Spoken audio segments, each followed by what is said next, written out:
Okay, so second option, if I can't win the underhook, is the arm drag, or maybe I couldn't get into the knee lever sweep. Just turn this way over. Perfect. So we're playing the game, couldn't win the underhook, you get that 2-on-1. Maybe I was trying for that knee lever John Wayne sweep and Jerome just pushed down on my knee and I physically couldn't get my knee behind his butt. So from there I just take out the knee shield. Already he'd be trying to put weight on me and I just arm drag him. Take it back a step. So from here, once I take my knee shield out, my right hand is coming to his right tricep. And now I just drag it towards my right. See the way I built the base with the elbow. My hook's still in. Got that tight waist grip. And now to come up, I need to take the weight off my elbow. So I open my right knee out. This allows me to lock seatbelt. Now from there I just put my right shoulder on the mat as I tilt. We are on the back. Let's look at that again. Just remember.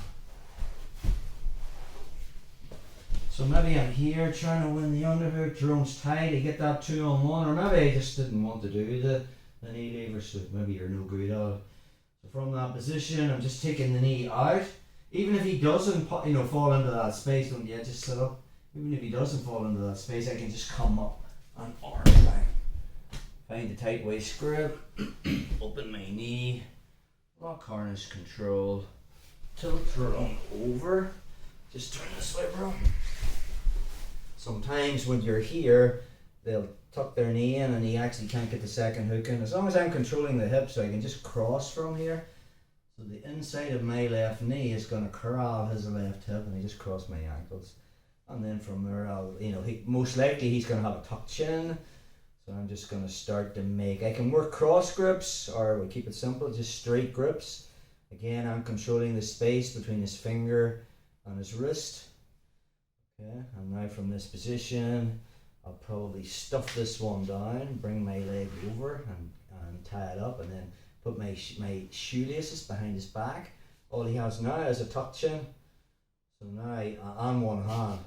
So now I pass it to this, and now I have a free hand. All he has is a tucked chin. So you just bring it back, keep it tucked there, bro, and I enter below his ear. So I just push this through, and I get underneath his chin. I'm just walking, and then I just punch that through until the crook of my arm is under his chin. Now it's a race.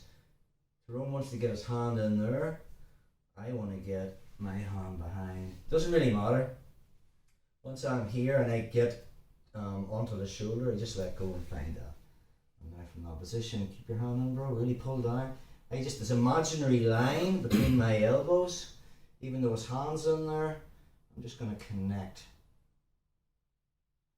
And we never tank our arms. We just go 20-30%. So it's just this. Not tanking our arms. So do that again. Just move back a wee bit there, bro. So from our knee shield, I got that 2-on-1 grip. I have the elbow. I'm about to butt scoop in, and maybe I just can't get my knee through. He's sort of pinned it. Then we just switch to the arm drag. Build the base to my knee. Tilt them over. Once I get to there, just turn the corner, bro. So once we're here, especially if he's this knee high, I can't fight to get the second hook in. I just put the inside of my knee against the hip and clamp. Sometimes you can crank the man back to put the hook in, or from here I'll immediately just look to get into the hand fighting position. So I have straight grips and I've covered the tops of his hands.